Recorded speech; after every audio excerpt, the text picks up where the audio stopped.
After a 7-day truce, Israel resumed the brutal bombing of Gaza on Friday. As we are recording, over 100 people have already been killed, hundreds have been injured, and an already grim humanitarian situation is set to worsen once again.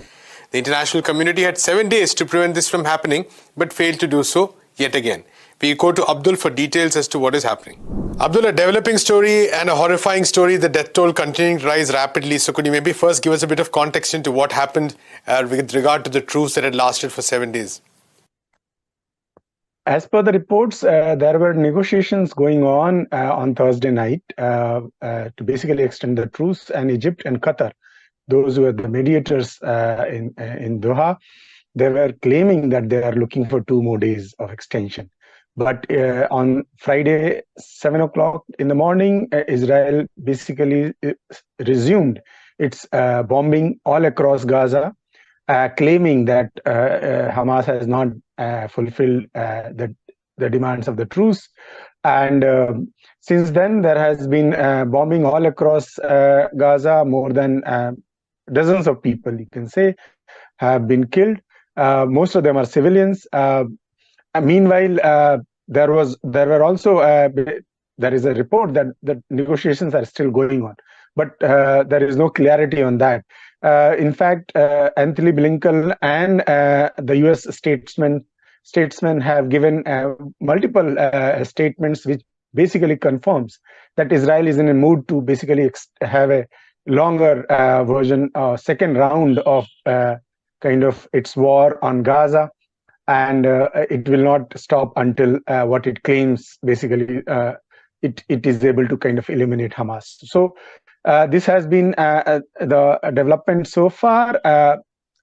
Of course, the breaking out of the truce does not, there are no clarity yet whether what will happen to the aid delivery, which was going on all these days. And of course, it leads to another round of uncertainty among the people on the ground in Gaza. And the aid agencies are also not very sure what to do now. So yeah, this is the situation as of now since Friday morning. All right, Abdul, of course, this pointing to the failure, I think, of countries, the global community, so to speak, which there was a 7-day gap. And, like we said at the very beginning of this truce, a lot really depends on the amount of pressure that is brought to bear on Israel. And clearly, it seems to not have been enough. But like you said, U.S. officials, in fact, expressing support for Israel's claim, once again saying that it is all about Hamas, etc., and pretty much giving them a form of pretty much giving them a go-ahead, so to speak. So clearly a massive failure as far as the international community is concerned, despite the fact that the horrors of this war were there for all of us to see. Exactly. If you read what Hamas spokesmen have been saying about the real objective, they have been proposing the extension of truce. Hamas has been very willing. If you read of different media reports, they were very much willing to extend the truce, but Israel was completely reluctant to do so, and that basically confirms to a certain extent the claims made by Hamas that this truce was basically a period which was sought by Israelis to realign their forces, to reposition them. And if you see the things which happened on Friday morning, they dropped leaflets in southern Gaza asking the residents of Khan Yunis to basically evacuate to where they did not were very clear. In the northern Gaza, Israeli Defense Forces issued a map in which they basically had divided the entire region into more than hundreds of blocks. And basically all those blocks represent a clear sign that whenever the Israeli forces move into one block, they will ask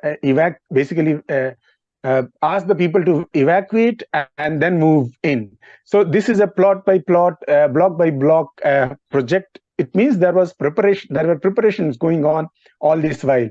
And Israel was able to start the bombing at the time when Blinken was still there in Israel. And before the bombing started, in fact, he made a statement saying that Israel is basically going to restart the bombing. So it seems that despite the pressure, and if you see different countries have made statements, France, Spain, and other countries asking Israel to basically resume the truce. But US, as you rightly pointed out, has been very upfront in basically supporting the resumption of the bombings, and in fact offering technical and material support in their quote-unquote mission to eliminate Hamas.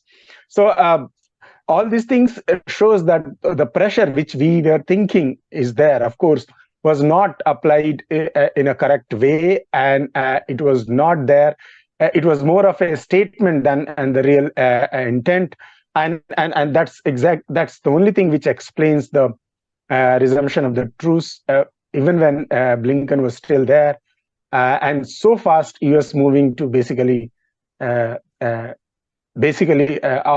the Israeli decision. Right, Abdul. Of course, ironic also because the ICC official Karim Khan is also supposed to in the region, but on the other hand, it doesn't seem to show any path forward as far as actually addressing some of the war crimes are concerned that Palestinians are facing. Exactly. See, all across the region, there has been a growing understanding that the truce would lead to further basically extension, and this may turn into a permanent truce. But it seems that Israelis and the US were prepared to basically break the truce and restart the war, despite despite the extent of humanitarian situation inside Gaza, which apart from the International Criminal Court and the WHO, the UN bodies, other UN bodies have basically repeated that if the war restarts, all the attempts to kind of provide some kind of relief to the millions of people inside Gaza will basically fail. And that would also mean that the most of the aid agencies, which were barely surviving, and the truce provided some kind of breathing space to them, will completely become unable to work in the region.